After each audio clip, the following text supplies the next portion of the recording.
If your ink's too slow and your nib won't flow, here's one of the places that you can go. Larry is here to see you through with Mr. Announcer and Cubby too. It's Larry's Fountain Pen Reviews.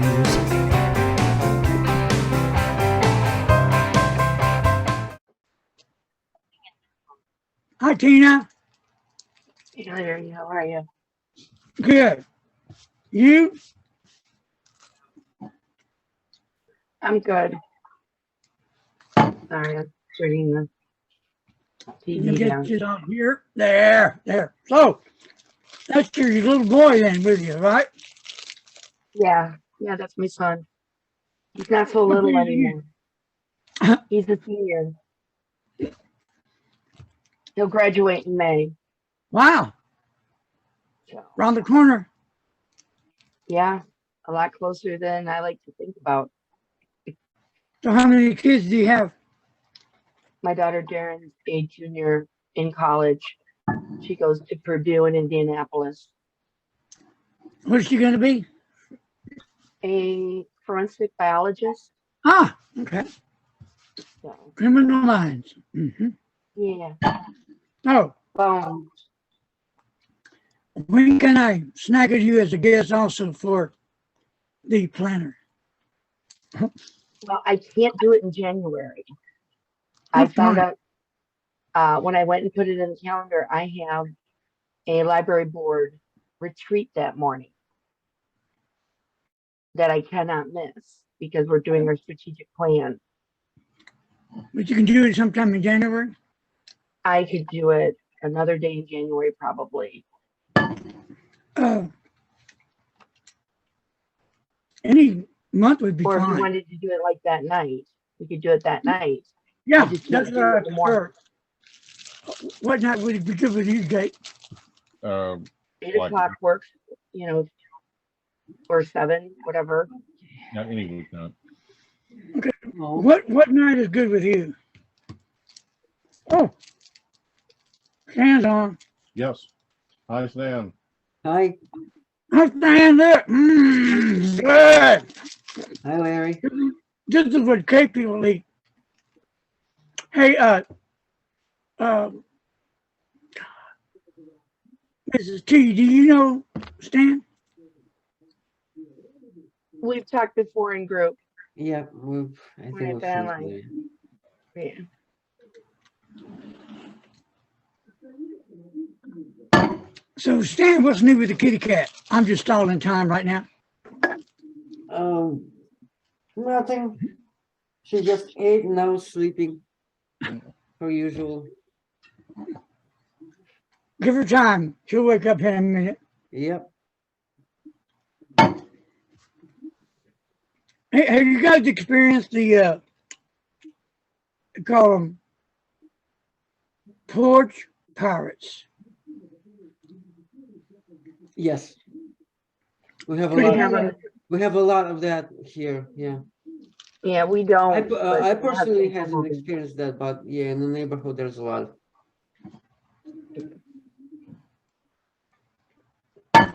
What do y'all like better? Zoom? Or is that what do they call that? Streaming? Live streaming. What are y'all thoughts on that? Yeah. I kind of like when we can talk to each other face to face, so to speak. Yeah, I've always liked that better. I don't know why, but I have. So, T, where do you teach at? I teach at a therapeutic day school with children that have emotional and behavioral challenges. Huh? So every day is an adventure.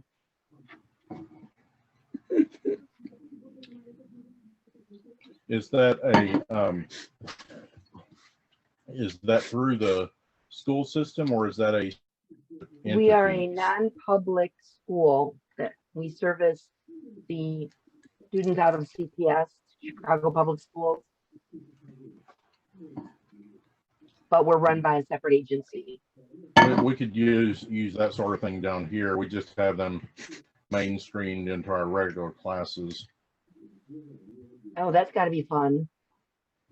I had a student, he was autistic, but he was very high functioning, but he would shout out, "I've got poop in my pants" every 30 seconds, and nothing would change that. So you can imagine how much learning went on in that class. Yeah, been there, done that. I've been at this for 30 years, so in various cities.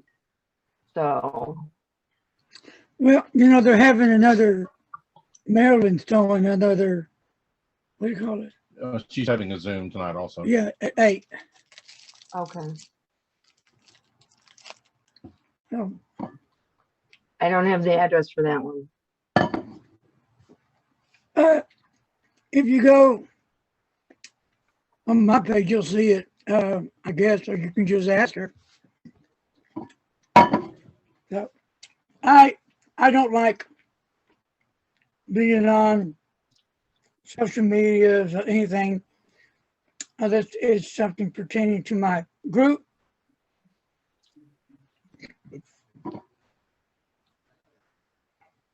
I So, don't mind Zoom so much as when I had to do them for school. When we had to do Google Meets all day, then doing Zooms at night for other things just was exhausting. So it's much better now that we're back in person. well, you're out of school now, right? No, I have 4 days with students, and Friday is a school improvement meeting day. A political group? No, she has No. 4 Oh, students. okay, gotcha. So, Stan, what do you do for a living? Oh, Huh? well, Sorry. I'm a programmer. What language do you use? I used to program in Visual Basic and C++. I still do C++ and C#. Once you know one language, it's not hard to learn the others. Mostly use JavaScript, client side Right. programming. I was pretty decent in Visual Basic 5, but then they changed it, and it came out like something totally different. I was never able to follow it after that. But I did learn Python a couple years ago. Python, yeah, I do know Python a little bit, yeah. So, welcome, Doc. What's new with you, Hi, sir? Doc. Not too much, Larry. Just a lazy day on a Saturday. That's all. That's me every day. Those are always good, Doctor. But, yeah, what the heck? I like it. Oh, Hi, Lennis. Hey, Stan. Hi, Lannis. Tina. Hey. Lan. hi. Who's on? Lannis? Yeah. Oh, see on my screen.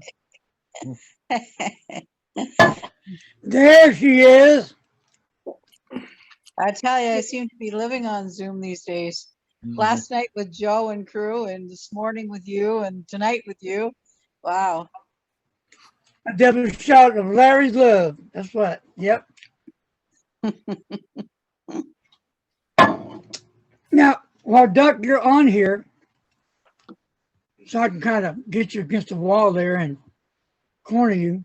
What's up? Okay, your cursive writing, I'm saying it wrong. Cursive. Cursive writing is beautiful, but I need to show you, and I don't have it with me, how the Catholic schools taught me. It's close to what you do. Yeah, my forms are based on that, Larry. They're based on those forms, but the important thing I try to point out every time I demonstrate it or post a video is that what I'm doing is not cursive handwriting. It's calligraphy.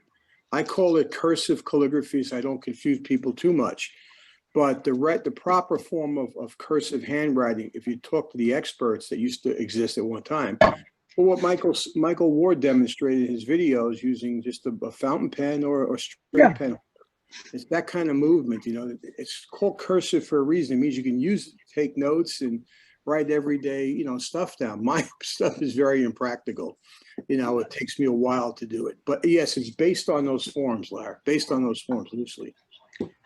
How long would it take for someone to learn that? What I do? Yeah, no, the cursive calligraphy. Listen, it's not an easy thing to learn. Wait, you mean cursive calligraphy is what I do? You talking about what Mike does, what Michael Soul does, or what I do?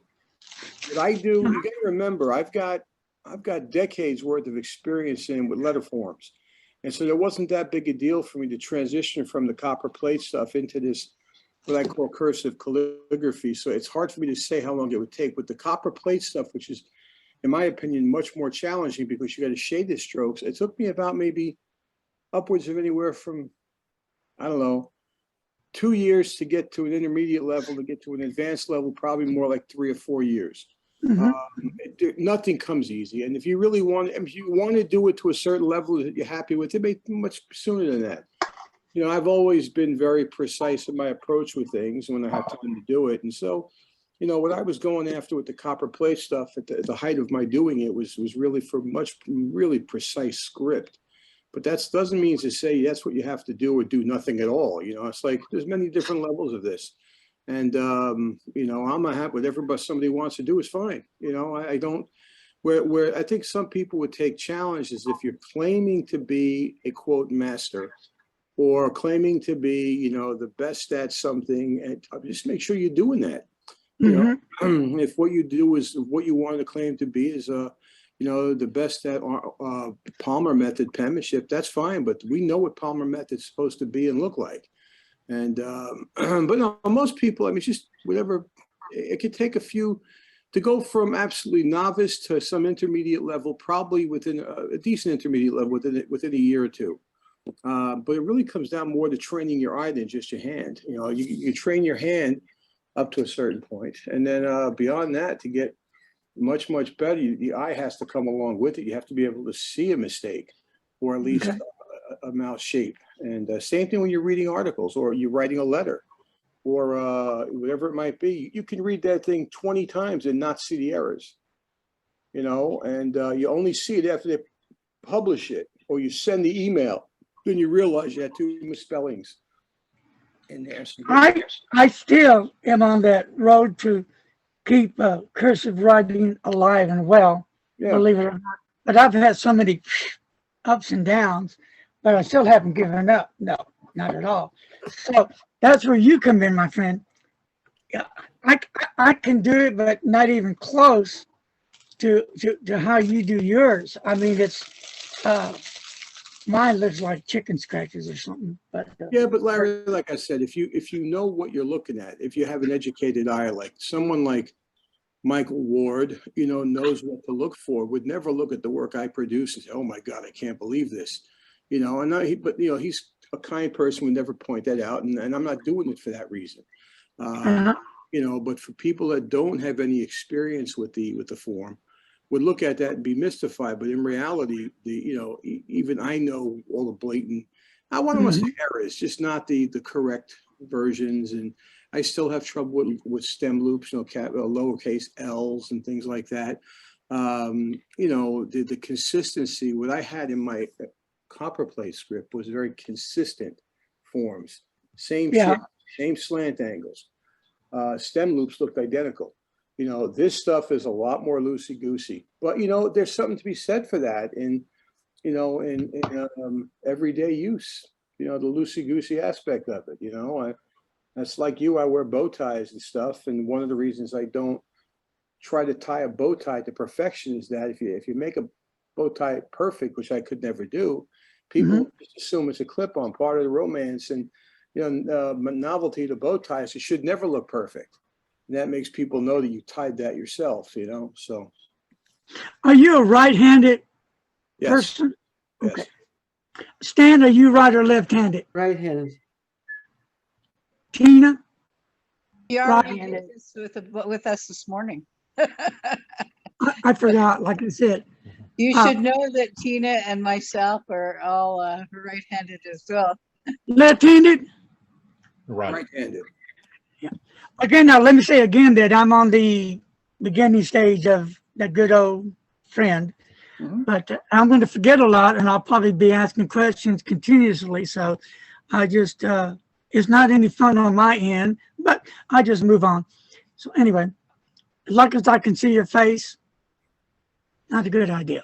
Anyway, so, I want to ask Joe something. Yeah. Joe, can you put together, or maybe you have it together, a little bit about the,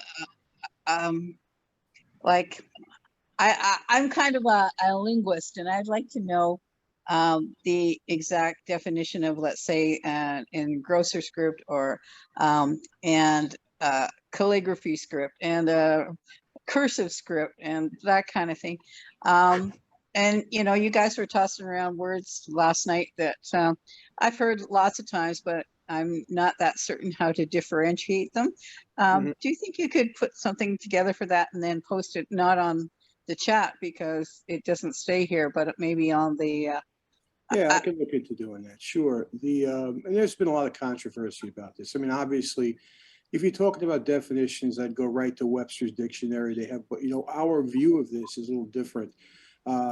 If you're talking about the penmen of old, and that would include men and women, what they would call someone today that's a calligrapher, or a calligrapher, they'd probably call a penman at that time, but then also an engrosser. And engrossing was just to write in a more beautiful form. Today we call them calligraphers, or if they're embellishing the thing a lot, illuminators as well. And we had folks in the 1800s in this country doing all that kind of stuff. One of the things, I don't know if I spoke about it here, but when I talk, I generally mention the Declaration of Independence. The existing form we have from Thomas Jefferson were sloppily handwritten notes in a round hand style, but common round hand.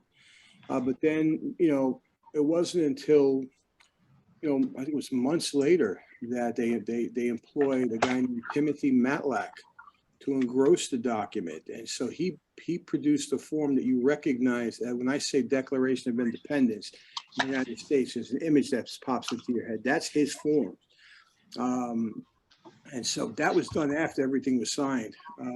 So do you think he maybe corrected some while he was, illuminating it or whatever? Do you think maybe he corrected some errors by illuminating over them, so to speak? It's possible. It's possible. I think the problem we have today is everybody wants to know that you did it in one shot, and that's not what they did back. And it's hard to say in his time, because you're talking about the late 1700s, in the 18th century. But in the penmen of the past that we look at, from the Zenarian College and forward, they would retouch their work continuously. And we have the original cuts for printing where they would just take white out and list white out over a mistake, and then go forward. Exactly, Tina. With me, the whiteout is the Photoshop if I need to do it. And I've always been pretty, honest about that. It's like, if you see me do these bird flourish that look remarkably mirror-like, I can't do mirror-like images. I do one, copy it digitally, then flip it, then paste it together to give me the effect I need. But we don't really know a lot about what their technique was, but we do know that they retouched. One of my all-time heroes is a guy named Norder, and Norder was notorious for retouching his work to get it to whatever perfection his eye was seeking. And people would be disappointed to know that today, but I could care less. I mean, to me, it's the final product. And I've seen stuff produced that's and most people have seen my videos on copper plate where I write straight out, no retouching or anything. But the level of perfection some of those people had in the past, or at least the perception of the level of perfection, was pretty incredible. Yes, but what you're talking about is something that's been debated. There used to be big wars online early in the internet where people would, penmen quote from that era, or who loved that era, would refuse to call themselves calligraphers as though it was some bad word. That to me is idiocy. And or the devotees of Edward Johnston. And Johnston was one of probably the most significant calligraphers to ever live in modern times. really, Johnson? Johnston. Oh, Johnson. I was thinking Johnson. No, Okay. Edward Johnston, and he's put out some very important books. But there was a mistaken thought that he was the one who recovered text lettering using feather quill pens from Oblivion. He did not. We were doing that in this country in the 1800s, even the 1700s. They were doing it. That's what Matlack used to embellish the Declaration of Independence with. So. Yeah, the history, unfortunately, the history on some of this stuff is lost. Most of us are self-taught. I've had contact with Zenarian graduates, but usually when they were of such an age that they couldn't really do much with the pen. But they could talk and let you know what they've seen and how they were instructed. But yeah, if I get a chance, I will do that.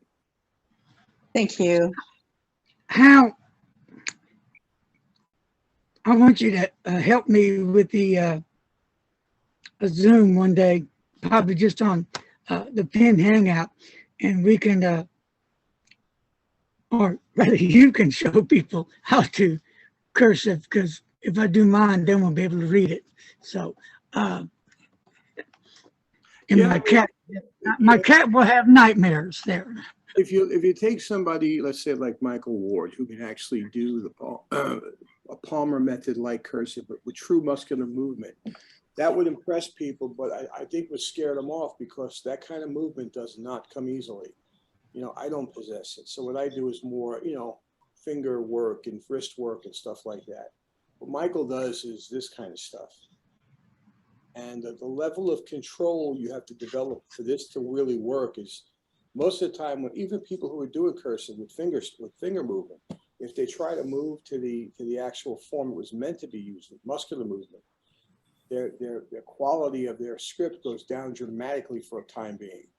So enough work to recover it and get it back to some semblance of it. But yeah, the perfection of it is something to shoot for, but not in reality. I think Michael was talking about that last night. Some of these forms are just ridiculous to try and achieve. And if you give people unreasonable goals, it becomes very depressing when you can't get even close to that. So the one you're speaking of now, is that, I guess, the easiest level to start?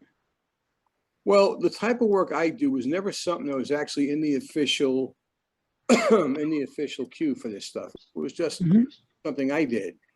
So I can't even claim it as a style or anything like that. It just is what it is. And so, but Palmer method is something that goes back to the late 1800s. And just after that began, we credit A.N. Palmer, Austin Norman Palmer, as the developer or the creator of business penmanship. And then the Zehner-Bloser method came out a few years after that, not too much longer, but a few years after that. And the Zehner-Bloser still persists to this day. It's still a company. Unfortunately, they didn't even know their own history. We went to the history. I had to basically, myself, I think possibly Mike Sull, had to maybe do a little bit of correction to their historical view because they didn't realize some of the most important books ever put out were put out by Zehner-Bloser, the Moderat's book, the Kanon book. I emailed him about permission to distribute the book. I scanned it and wanted no charge. I was just charged, whatever the cost was for mailing. And they had no idea what I was talking about. The legendary Moderat's book. They became educated about it, but it doesn't surprise me. Once the typewriter came out and just, supplanted all this stuff to some degree. And as I always said, it's very ironic in that the typewriter was blamed, technology, i.e. the typewriter at the time was blamed for sort of a fall off in the need for qualified penmen and penwomen. But yet in this day and age, the electronic universe is what's actually responsible for keeping it alive. Because, our schools are trying to do away with cursive penmanship and even printing to some degree. The italic forms, but it's been this media here, right here, that's done the job of spreading the word and getting people interested in it. Real quick, yeah. I don't want to, but Well, go ahead, Tina. Illinois requires us to teach cursive to our students now. You are required? We are required by the state. Good news. Good news. Good, that's good. Look, And there's tons of research out there, Tina, about the important Yeah, neurological connections and stuff that occur during this. And exactly. Yeah. but Between your hand and your brain, all of that is connected, and what it really does to increase your understanding of what you're learning. How old are your students, Tina? Are they all different ages or special needs? Right now I have 6th, 7th, and 8th graders. But when I had the younger ones, I had some of them start with preppies because they didn't like having the pressure, the sensation of pencil to paper was too much for them. It interfered with their thinking process because they had sensory issues. So I inked up a bunch of preppies for them. oh, And nice. had them on my desk. And I still have those preppies. And some of the kids have earned fountain pens from me as an award. So, and they come to me and they need, I give them cartridges for the most part because it's easier for them. Yeah. Tina, but where's I know, matching? I know. We have ink on State our Blue. fingers. The Bay State Blue got me tonight. The other thing too, Tina, when you talk about really young kids, you can't teach them cursive, right? We're teaching them some level of printed out. Giving them printing first. Yeah, and that's all it does is try to establish some rudimentary skill, and then to go from there to the next level. But just think, there was a time in this country and even in Europe with the round hand stuff where they were trying to teach kids some type of shaded script. Spencerian was shaded. So now these poor kids have to learn cursive using a slight shade here and there. It's like they just had to simplify it. It seemed like the evolution to business penmanship was something that you would think would have occurred earlier. And See, when I had to take it because I was part of it, to me it was just so interesting. Like I ventured off to a different world. That's how I looked at it. It was cool. It was fun, entertaining to me. So, dumb question. Do you by chance have a sample of the italic? no.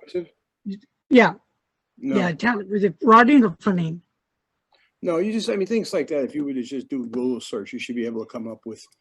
I've never done italic cursive. I got nothing wrong against it. Just like I don't want to learn Spencerian. So I still love Spencerian. Let me see. Okay. Real quick, Mr. Stan, do you print or write? Right. Actually, well, at least try. Not everything is perfectly perfect, but no. I'm gonna claim that English is not my first language, so cursive in English is a little troublesome for me. Well, I don't think you can read mine. You can read some of it, but then after a while you get lost. And then what you do, you throw it in the trash. I'm done. Well, I think part of this is, if you live in the time we're in now, it doesn't surprise me that there are people, even adults, who can't read some of the calligraphy we produce. And there was a time where, and even now it happens, where one calligrapher like myself would write something to try and impress another person, let's say like John DeCalabis or Michael Ward, and you get a bunch of people who have no freaking clue what I wrote, and it's just the way it is. People are not used to looking at that kind of work. Nowadays, I remember that I think I showed you guys my sister's wedding certificate I did many years ago. Yeah, I saw that. And she, at that wedding, people just assumed it was printed on the computer, and it wasn't because it was perfect. That's not my gig. I don't do that kind of stuff. But they're just not used to seeing it. They make certain assumptions, but it's amazing the effect a handwritten letter has on most people. It doesn't have to look like what Michael Ward does. If it does, it blows them away. I couldn't even get close, please. It doesn't matter. The fact that you sat down and took your time to write me a letter, I don't care if it's scribble or if it's at master's level. Trust me, over the years, I have gotten I can't even tell you how many envelopes and letters and stuff from people around the world. And some of them are just breathtaking, but it wouldn't have mattered that somebody took, it's the essence of the human condition, that would we take enough time out of my day to write you a letter rather than just pop off an email? Yeah. You know, I think that's the culture we have to look at. And unfortunately, our young people, even though we're trying to teach them cursive, the way they interact with each other is email and text, usually text.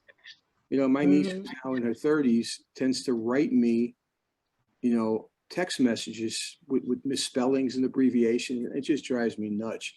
You know, I am not the kind of person who will text you the letter for FOR. You know, they do that, or, you know, they abbreviate things and, you know, LOL. Okay. All right. Maybe I'll use that one, but everything's an abbreviation, and you know, writing is sort of the manifestation of human language. Yeah, I've had that That's because it's from being my encouraged to students. type They on their their computers. assignments, they'll use those abbreviations. Yeah, and sometimes misspellings too. They like the way the word looks misspelled or something looks. I'm like, don't misspell things when you write to me. You know, it's a very different. We listen. I'm in the dental school, right? So we teach at the graduate level, and we have students that don't check emails. You know, they may not check their texts. I'm like, what are you guys doing all the time? You're on your phone. What are you doing? You know, it's like, listen, this is the way we have to tell them up front. We communicate via email. I expect you to check your emails twice a day, or I'm not going to excuse somebody who tells me they didn't know what was coming up. You know, but it's what's happening now in the world, and I admire you for Tina, for doing the cursive with the students. That's important. But if you catch their imagination early enough, it's amazing how many children are interested in calligraphy. They see beautiful writing. Not that you show them something that's way beyond their grasp, you know, but there has to be my school, Augusta University, you know, so I have something of a reputation for the form of calligraphy that I promote and teach. And I've offered to come and do a free lecture to our art college. I've had zero interest in it. Really? Spoke to the dean of the art college, very nice person, you know, but it's like, you know, or trying to go back to my hometown. I've offered to, you know, speak to the students there who may want to know about higher education. And I come from a very simple background. And I've offered the principal of Hoboken High School to come and just speak when visiting my parents. Come speak with, I don't want any money for it, just speak with the children who have any questions about what it's like to, you know, to become a dentist or a scientist or whatever it might be. Never get any bite on it. So it's not just calligraphy, you know, the way it is. So would you suggest, yay or nay or no or now, to get from A to B, start from scratch, learn how to print, and then from print, go to cursive? Is that? Oh, Larry, somebody, you know, who's above the age of 15 or 20 or something, no, I think you can go right to cursive. You know, I think whatever, you know, it's not like you didn't have these connections made at some point in your life. But I would say this, don't worry about using fountain. I mean, if you can use a fountain pen, great. But, you know, use rather inexpensive paper and use pencils if you have to.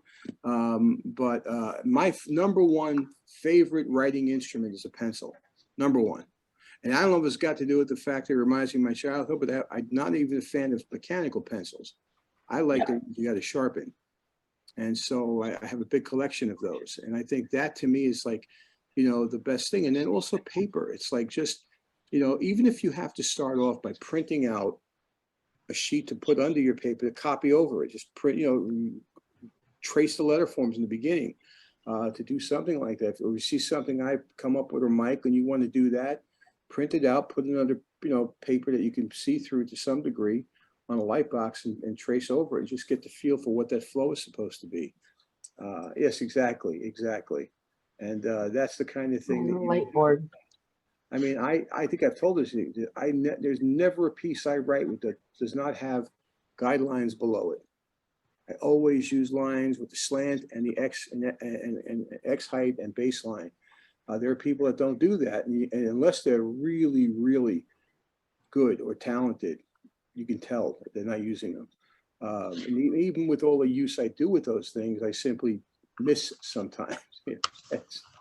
So what's that?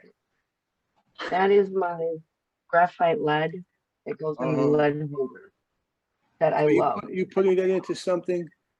I put it into a lead holder from Levenger that my Yes. grandparents got me years and years and years and years ago. I think Alvin still makes lead holders for that. And Mont Blanc was expensive, but Mont Blanc made that one for the stubby. If you take Caran or Clayco has one. Oh, okay. Yeah, and Caran d'Ache had one too. At one time, I don't know if they still do. You guys may have seen an image I posted recently. I made this for Dan because she was questioning about the letter B I make. And so what you start. You remember this? You remember this? Yep. I remember it. Yep. Yeah, this is a play off of an ornamental capital B. All right, but based somewhat on the Palmer method form. Palmer method much more simplistic. It's just a straight line coming down the slant aisle and then up, over, blah blah blah. Then you take that and you can modify it into a, the red line represents the regular B, the blue line dotted line represents the R, and then take all that away, you have the capital P, with the back loop on here. And it's just a modification. So if you can get your hand trained to the point where you can do all these things, going in between styles is not that big a deal. At the height of my skill with copper plate, when I was still doing it, I could emulate ornament. I could, and not ornamental. I could emulate the round hand from England, or the engrosser script from different periods of. And if you listen to musicians, some of you may know this. If you're like a really famous guitar player, let's say someone like Eric Clapton. Clapton can play you Elmore James. He could play you, the classic bluesmen from well in the past that people wouldn't really relate to him, or people like Jimmy Page. I mean, his hero was Chuck Berry. And really listen to what's his name, the guy for Elvis Presley. Not people we'd ever associate with these incredible modern guitar players, but in order to do it, you have to understand the history. The same thing with this, and I think the importance of the cursive is to develop all that stuff and make sure that Susie and Joey can read the love letters from grandma to grandpa and vice versa. Because if they don't have the skill to do that, they'll look at them and they'll just be scribbling on paper. And so that's important. It's not just to be able to communicate, but the fundamental is taking the time out of your day to write somebody a handwritten note. Sometimes when I'm writing a letter, I will, but first of all, I use pencil a lot, believe it or not. To me, it's, I don't know, nostalgia, memories, call it what you will, but I also use my Chief tablet. Yep. Again, that falls back me, memories, nostalgia, and I enjoy writing a letter because I'm using a pencil. I'm using a tablet, and I'm fulfilling what I need to fulfill because I have fun doing it. And the whole thing is, you have to have fun in doing what you do, or it's going to get boring and you're going to leave it. So you got to make it, I think, fun on your levels. How do you make it fun? Just like what I said. How about y'all back there? How do you make your letters fun? Anybody? The beauty of the stationery that I'm using. Right. And what is that? Well, you know what? We always hear about Clairefontaine and Rhodia and Tomo River and on and on and on. I love to find stationery that is like decorative or has some kind of detail to it. Not although I love Clairefontaine myself. I love to find stationery, whether it's cards that people have made. I like to buy from artists, that have, designed something, and I like to buy from them more than I like to go to Hallmark or Carlton or wherever. Right. There's a lot to be said for getting your thought process going if you have some really nice stationery. And then of course, we all know that you have, you know, innumerable choices in inks and pens and writing utensils and stuff like that. So that, you know, that goes without saying. But I really like to have decent stationery around. That's a good point, Linus. Good point. Okay, so The go ahead. Go ahead, Tina. I print designs that people have made for me onto copy paper. I have some sugarcane paper I ordered off of Amazon that is amazing. It's got a buff color to it, so the inks really stand out on it. And it's kind of got like that parchment color, but it's more uniform. Then there's also the fun with inks a lot of people have. For me, it's not that an issue, but that people love, you know, trying different inks. And but yeah, it's not just fun. It's also, how do you get past the burnout? Because everybody experiences this. You know, we find it with the calligraphy stuff where people want, you know, they come in with all fire and vinegar. They want to Right. learn this, and then 6 months later, they're nowhere to be found. It's a challenge. It's a challenge. You know, I think I may have showed this once before, but this is the letterhead I use on my stuff. And if you look carefully at this, can everybody see that? Yeah. Yes. Yeah, the eagle on the right. This was made by, oh, I can't remember his name, but the eagle on the right, right side of the screen has Mont Blanc 149s in his talons. And so it's a joke. I mean, but I was able to Yeah. modify it. Yeah. So who did this work? That's incredible. Yeah, well, I don't think he did all the original artwork. He took an original, I guess, from something. It might have been a bill. I'm not really sure how he did it or if it was even legal. But he modified it. So I can't, it may come to me later on, but he was kind enough to send me the original of my form that he did, and I was able to modify it a little bit. And I just basically put that into a Word document, just print it out. But I don't really write much anymore of that kind of stuff. It just So when you write letters, Joe, are you using calligraphy, cursive, or cursive calligraphy? I'm using the cursive calligraphy, the stuff you Okay. see me post online all the time, people's Mhm. names. And I might do a little bit of embellishment with a feather quill pen or a bird, but you know, people, when I make those videos, people say, "Oh, you make it look so simple." Well, I'm not really known for anything with, and I mean this sincerely, with flourishing. But because I'm not using shaded strokes, I can do it relatively cleanly with a fountain pen. And Yeah. the point of that is to execute those things quickly. You know, the most fancy one I came down to was, I think, a rabbit not long ago. And, you know, that I think I could execute in somewhere around 60 seconds. It's not a speed thing, but, you know, the whole point is not to sit there and have to spend 45 minutes drawing something. Okay. People that could do it. Look at the stuff Jake Weidman has done. You know, I mean, my God, there was recently the Angel, I think I posted. You know, and I don't know how long it took him to do it, to be honest with you. But it's, you know, I'll show you here. It might have taken him a lot longer, but if I know Jake, this was done relatively quickly. Can you see that? Yeah, I saw that. That is good look. Now, who did this? Jake Weidman. That is sweet. Yeah, and this is offhand to some degree. Obviously, the shoulders, arms, and hands, some thought went into that. And but you know, you're talking about somebody with some of the highest level of natural artistic ability I've ever come across. And, So what did he use for the white ink, so to speak? Is that like we were talking about last night? yeah, probably. However, this could have also, sorry, could have also been done on an iPad.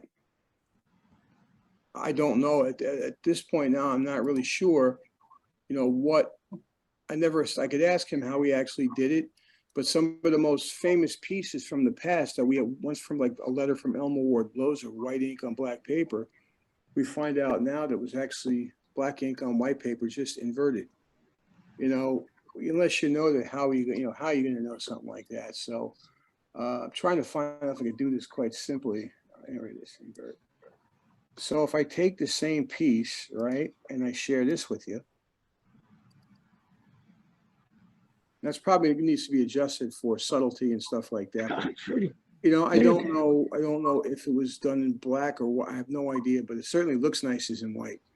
It looks really nice. I like that. Really nice. That is sweet. Yeah, I think the effect is much better here. So how long do you think it took Mike to do this? Not Michael. This is you got me doing it now, Larry. This is Jake Jake. Slatman. Jake. If you take any of the real carefully drawn pieces, like the shoulders and hands and the neck and head and hair and the halo around everything, if all he had to do is the inside swirls and curls, he could probably do that in about 10 minutes. I see what you're talking about on the shoulder. I'm focused in on the shoulders. Yeah, but the work is just beautiful. Love it. Love it. Yeah, so I mean, it's just One's lower than the other, one's higher. Is that what you mean I right just there? think that's the detail of the dress. yeah. I don't think that there's a higher or lower shoulder there at all. I just think I think you're right. detail of the dress. Well, see, to me, I beg to differ because if you look at it closely, No, you're looking at the swirl, the white swirl of the dress. yeah, Yeah, they were talking about the actual line above that of her shoulder outline. oh, So okay. those are even. We're gonna have to give her a name. Angelica. Yeah. All right, write that down, Angelica. Hey, let's stop for a few minutes and let's welcome. Zoom user. Yeah, because he's been a friend of mine for years, and I still can't get the name right. So, ZU, would you like to come on and introduce yourself and tell the people where you're from and a little information about you? Can you hear me? Can you hear me calling? Hello. I think he was putting headphones on. Oh, you mean Lori? Me? Yeah. Is that, are you ZU? I'm Lori. I don't know how. Yeah, you're how showing they- up as Zoom user. For some reason, it's not showing up with your identity. It's okay. Oh, well, my name is Lori. Yes. All right, Lori. That'll work. Okay. I am from Missouri City, Texas. Down here at close to Houston, Texas. Texas. And yeah, Texas. And I'm kind of a somewhat artist all my life. And I've enjoyed the use of pens ever since I was a kid. Always dabbled in drawing and that kind of stuff. And a while back, I walked into a store and saw this lady using a pen with her left hand. And I went, my gosh, you can use a fountain pen with your left hand. I was always told you couldn't because my teacher in grade school told me never to pick up a fountain pen. You're left-handed. And I always had messy handwriting because I was left-handed. I always had to write crossing over a desk like that. You know, they had those right-handed desks all my life. And left-handers always came up with the messiest handwriting. At least I did, because I was trying to write on a right-handed desk. So I always assumed I could never write with one. And she said, oh no, I can write with one. And so she handed me her pen and I wrote with it, and it was love at first draw. And ever since then, I've had a fountain pen in my hand. And I was very interested in it, but I wanted to change my handwriting. So I got onto the fountain pen network and I saw Joe's work. And Joe, hello there. Hi there, Lori. For the past 5 years, I've been practicing my handwriting and looking at your stuff. Now I can't do anything near what you can. But you always answered my questions about how to make a letter.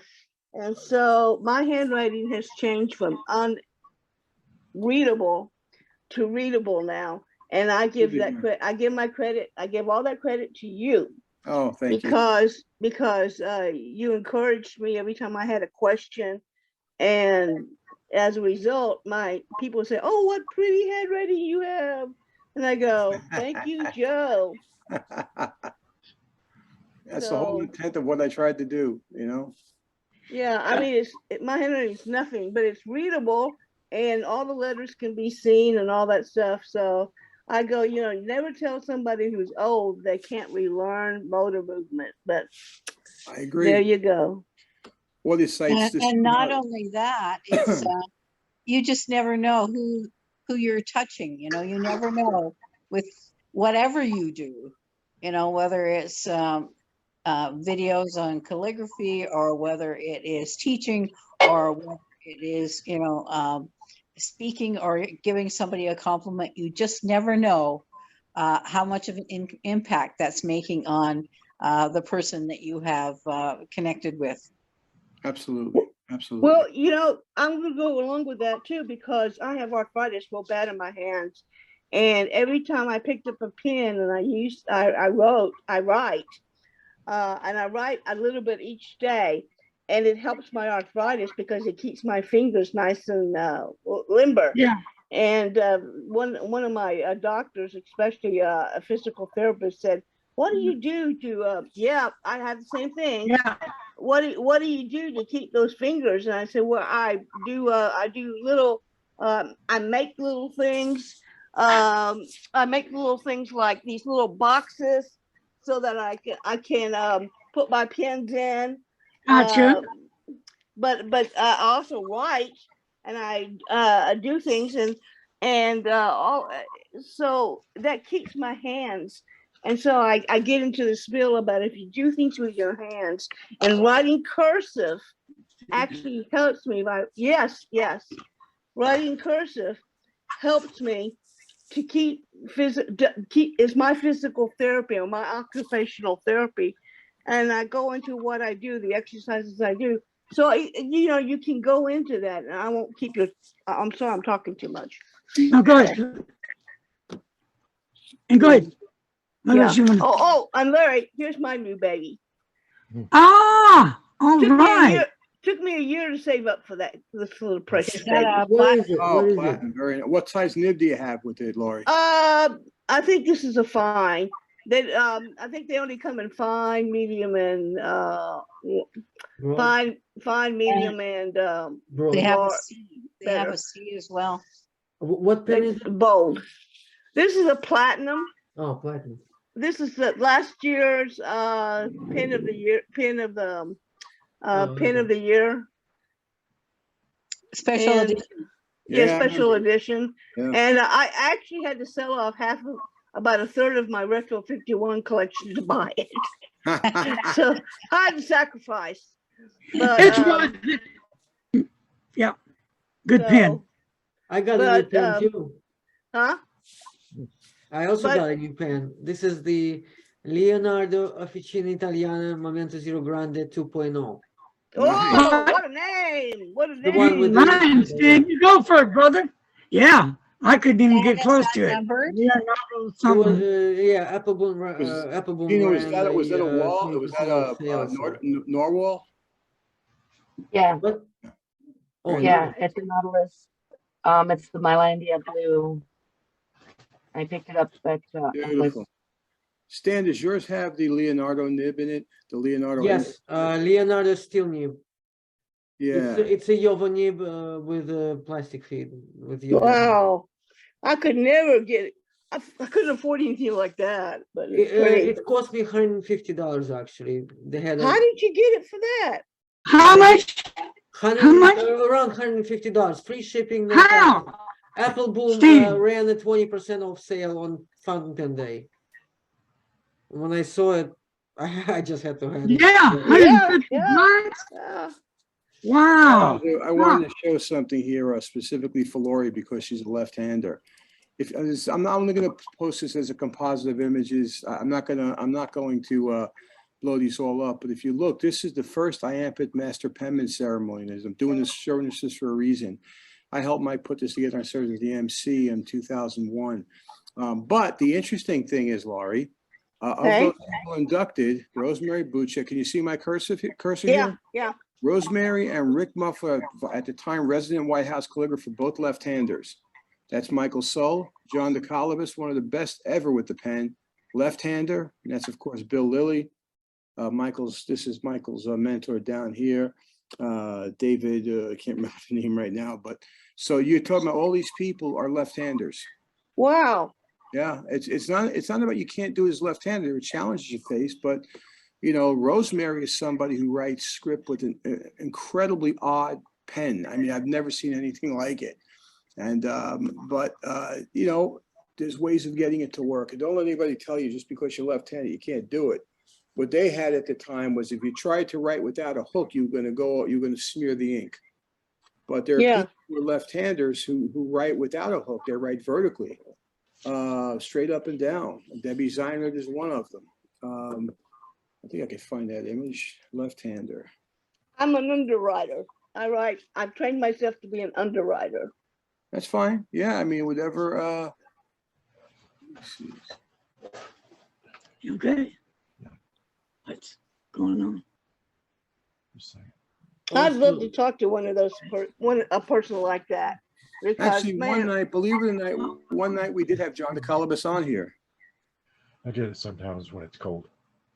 I wanted to say, Leonardo sells the wrench to disassemble the piston for $30, but Home Depot wrench, which costs about $8 or so, fits just fine.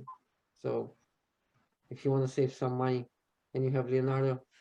He paid $150 for that pen. Yep. Got it on sale at Apple Boom. Apple Boom, yeah. Apple Boom, yeah. And they're from Netherlands. $150. Yeah. I can't even go on their site because I can't understand what they're saying. They have an English version. Their site is in English. I use the Translation. English version. Yeah. Yeah, you can do it in English. Yeah. Yeah, because they have a store in New York. No, I think it is No, they have a store in Boston. Boston, yeah. Boston. There's another one for Lois to look at. These are how the lefties use their pens. And so I'll start with Rosemary. She's a more vertical writer. Oops, hold on. Sorry. Let me see if I can get this. Oh, wait. I may have to leave it. I think I've seen these pictures before. You probably have. So I posted on Rick Muffler is somebody who passed away not long ago. Oh, Who is he? Who is he? Rick was a lefty who basically was a White House calligrapher or White House engrosser, as the term was used. The person at the bottom is Debbie Zeinert, current president, I believe, of IAMPETH. And Debbie writes with the pen pretty vertically as an underwriter. yeah. If you look at that quick, you wouldn't realize she was lefty, but she is. Yeah. Now, which one are you talking about on here is who? The one I was just trying to show was the one. I think I put it down. Yeah, again. she writes the way I write. The one at the bottom. Exactly. Let me see. Hold on, Larry. So the White House has calligraphers? Oh yeah. Yeah. Wow, I did not know that. As a matter of fact, Rick Muffler, we were at a convention some years ago, and Rick Muffler had to leave the convention halfway through because this was at the time of the Israel-Palestinian, or was it Palestine? Well, something, the Accords. And he had to go to Camp David to write some stuff up for them. But yeah, he actually served as Jake Weidman's mentor through the Master Penman ceremony that had to be done. You know, John too is an underwriter. You could see it in his hands. But yeah, and Debbie was the one I was talking about before. It's just kind of hard to point, just to maneuver this thing. It's so difficult trying to get these images up when you need them. But so yeah, I mean, it's unfortunate. The problem also for someone like me, when I used to teach in grocer script, you know, I'd have lefties come up to me and couldn't offer them any advice, you know, because I didn't. You have to have similar points of view, or at least similar perspectives. And I had nothing for the lefty, but thank God John DeCalabas was around. He could help them out. And so, you know, we don't want to forget about anybody, but, you know, yeah. All the slants and everything we use tend to favor the right-hander. But remember, all this stuff was developed. You know, when it was first developed, whether it was English round hand or American Spencerian, it was all developed with a straight pen holder, not an oblique. It's just a matter of getting the angle correct, the way it was, you know. Stop in a minute. You just got to. Anyway. Yeah. Okay. Any questions people like to ask Doc over here? Fire at him. Okay. I still think that, Stan, you looked in like a big dog. $150. 150. Yeah. I'm gonna throw up. That's a deal of deals now. Yeah. So It's just a regular numbered edition, not limited edition. 644. It is a beautiful pen. It looks better in person than it is on the picture. It's really beautiful. well, it's yours now. Yep. You better say it's beautiful. So Tina, this dog you familiar. Show me your planner real quick, would you? And you got your planner over at was it Michael's or Hobby Lobby or where? Hobby Lobby. Hobby Lobby. Yeah, hold on. I got to get it out of my bag. Okay. What is this? Her planner. Oh, okay. They said planer. I'm like, wait a minute. She's doing your woodwork. Yeah, no, this is Wow. I gotta have one. Yeah, I must have a planner. It's wire bound. They come pre-printed with dates and calendars, and me being the reuser recycler that I am, these were out of date calendars when I got them. And so I went through and I whited out like the days at the top. Okay. And then the dates on the calendar pages so that I could renumber them to be current. Okay. Gotcha. And since I'm I on an like academic year, we start in August, July for summer school. It works July to the Okay. following June. So that kind of covers my school year. How many people here are doing the e-calendar thing? Not None? this year. Not doing it this year. I did it last year. Okay. Well, I'm going to do That was mine. okay. I just decided I didn't really use the little bottles of ink from last year yet. And so I didn't figure I needed to buy more little bottles that I probably won't use right now.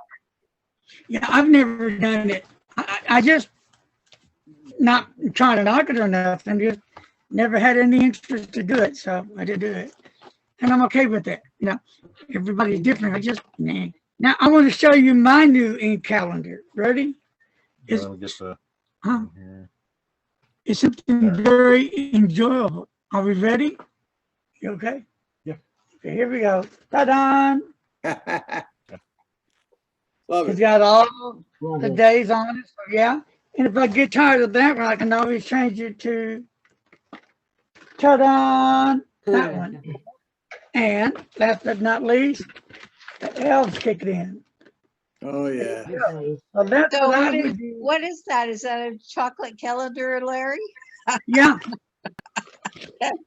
Good for you. So Karen ain't got me that, so I have to share that. So I'll get with you later, Joe, and see what we can come up with, because I do want to get this message out. I really, really do. And do we need to get a hold of, was it Mike Ward? Yeah.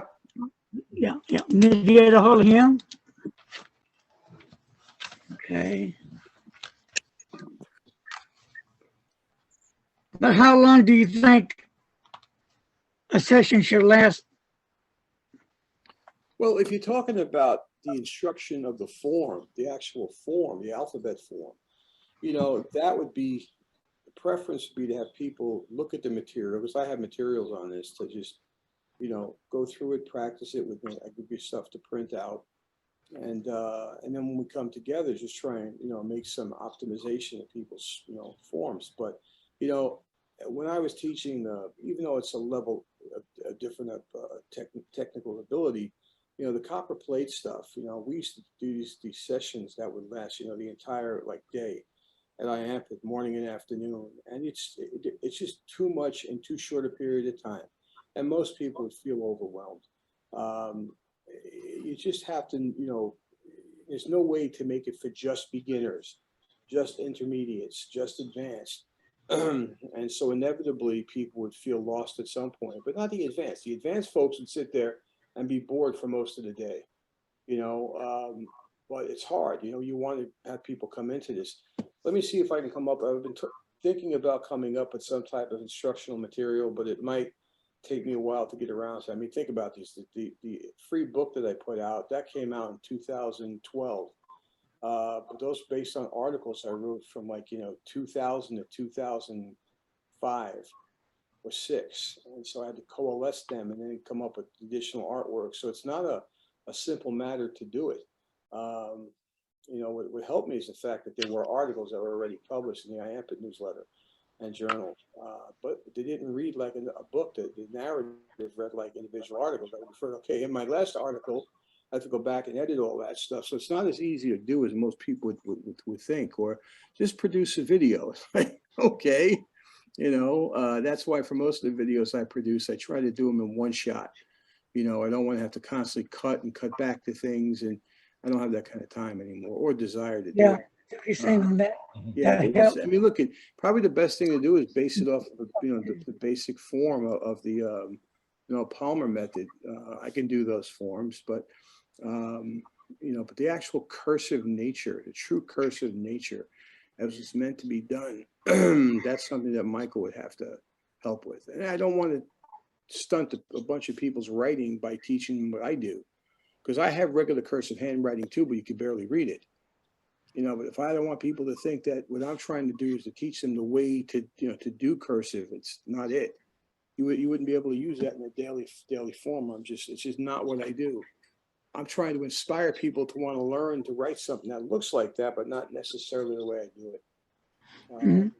So it may not even seem right that I say that, but, you know, if you watch Michael, watch the stuff he has done, Michael Ward, you know, you learn really quickly how difficult that is to do. For some people, it's almost an impossibility to approach that. And, you know, even with all my writing experience, I would still have taken a long time to learn to do that at a minimal level. If I was a younger man, maybe just don't have the interest anymore. I still love it, you know, penmanship, but I don't have that.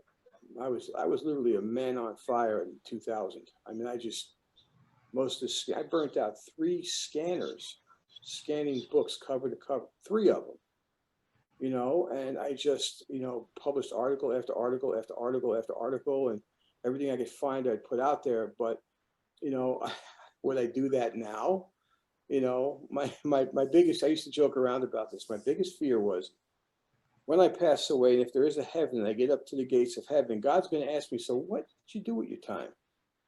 Well, I was recovering, you know, calligraphy, but really, you know, and it's not this without its, you know, benefit, I guess, to those. It's just that it was a lot of effort put into something that, you know, I love, and a lot of people love it, but, you know, was I out there trying to help the poor or do something like that? You know, anyway, getting too deep with the thoughts, but yeah, I'll come up with something. But I don't think no, I'm not, because I'm not the type of person to let's get this done. I want everything to be like you're doing rehearsing for a play. Everything has to fall in perfect. I just don't want it. Well, didn't do this, didn't do that. We need to do this. I think if you take the time, put the puzzle together, then it will work better. It's my way of thinking.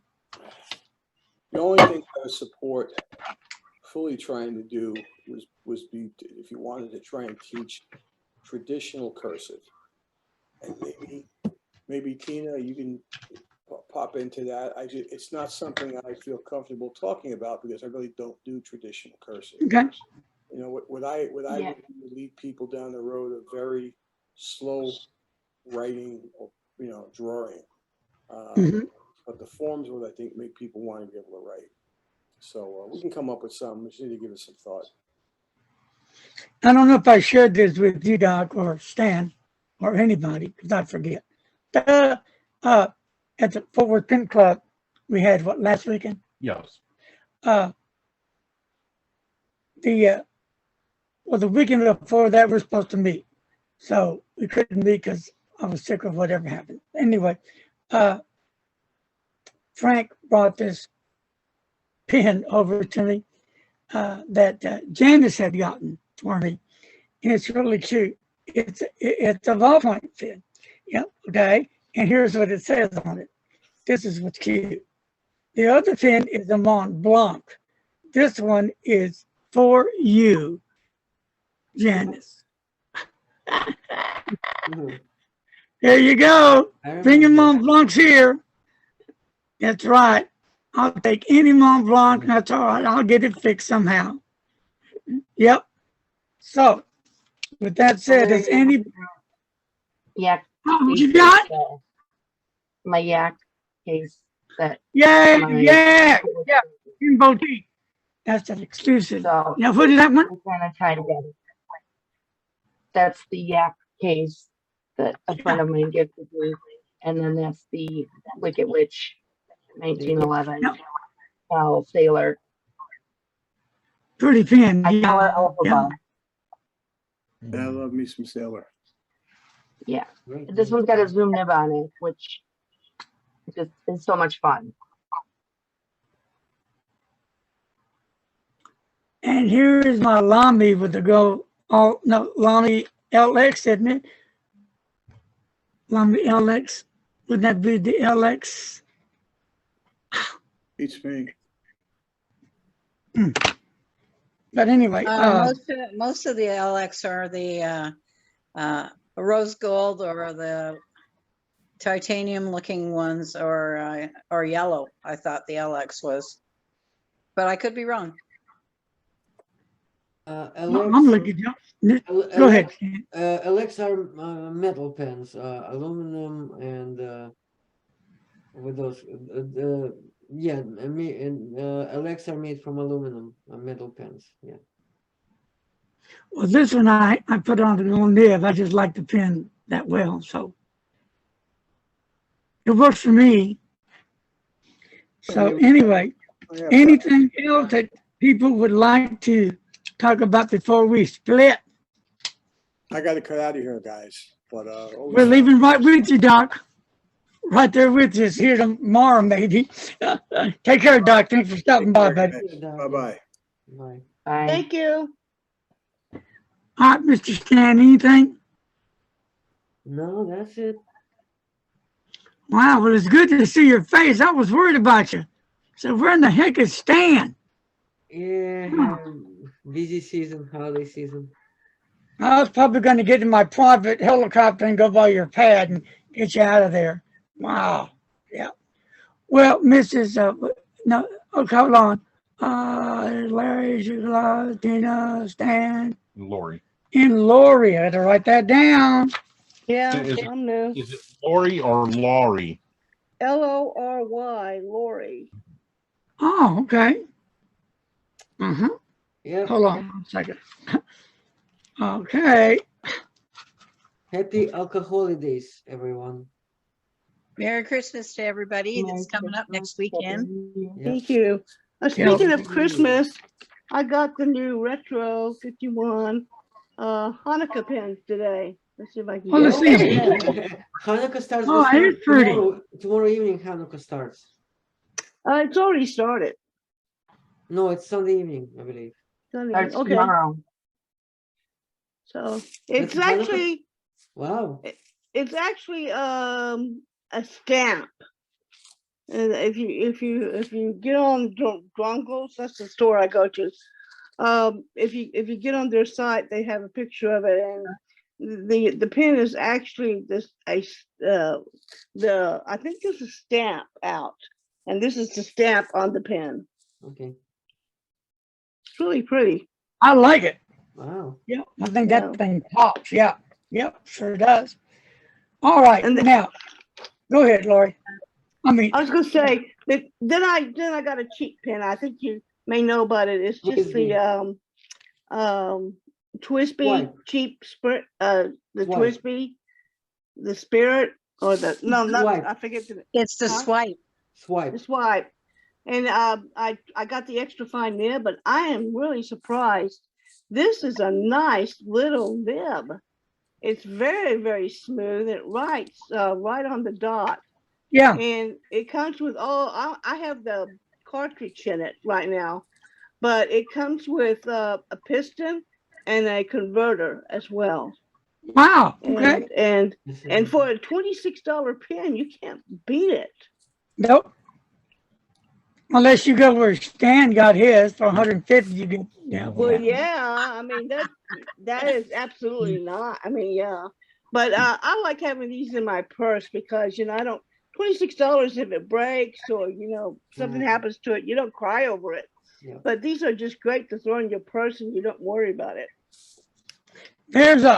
Before we leave, Stan, I want you to share this story with the group because it's unbelievable. And this is the first I've ever experienced it. And same with Stan. So Stan, come forward and share your story. What story? Please, winning not once. Yeah. Yeah, that story. Yes, sir. Okay. Yeah. Go ahead. By some miracle, I won 2 pens when Larry was giving them away. One was from, let me show My you. green. Yeah, my green and Jim Hines. Yeah. Give me a second, they're right here.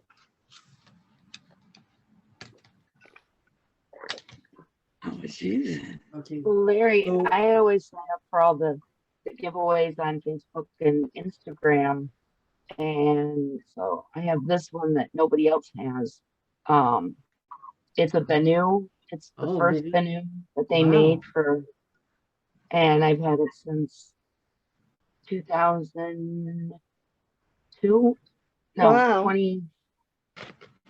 I don't know, about 6 years now. So yeah. So this is the. But it doesn't look like my other Bennu. So. Okay, this is the Jim Hines pen that I won. I don't know if I will ever buy it for myself, even though they are beautiful pens. I just, out of my price range, I couldn't afford them. I got lucky there. And this is my greens pen. Yeah. Beautiful pen. Beautiful. Beautiful. New brands beautifully, very well in the hand. And post great if you want to post it. Just got lucky, yeah.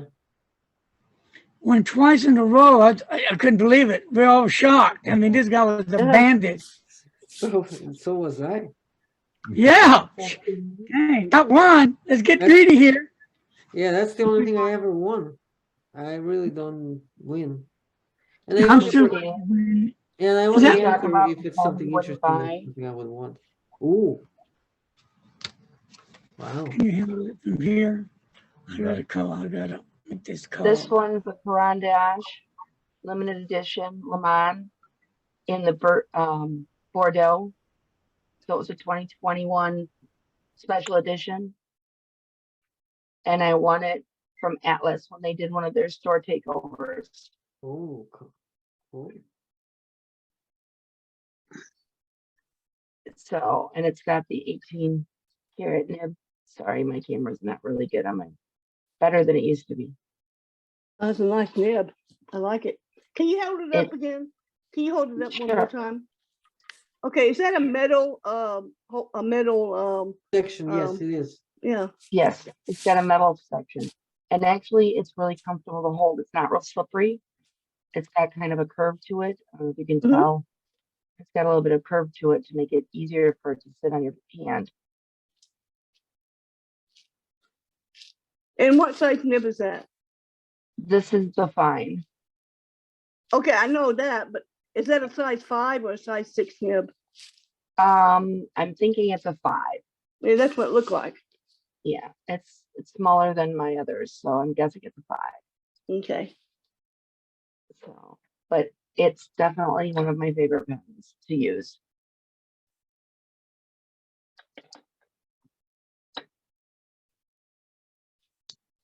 It's a metal pen? It is a metal pen, but it's going to be coating on it, so it's like a matte finish. Yeah. And it's lightweight. Not real heavy. Yeah. Okay. It's not super heavy, but who makes that one? Who makes that one? Caran d'Ache. They're a Swiss company. Is that a French? Swiss. Okay. Swiss. Okay. Let's see that nib again, Lori. Tina. Yeah. Is that a converter on that? Yeah, it has a converter on it. So And you said that's a fine nib? yes, So is that a true fine nib or is it more fine, medium, fine, extra, it's fine? a true Western fine. It's thicker than a Japanese fine, but it's not Western. Okay. Anyway, I'm gonna vamoose out here.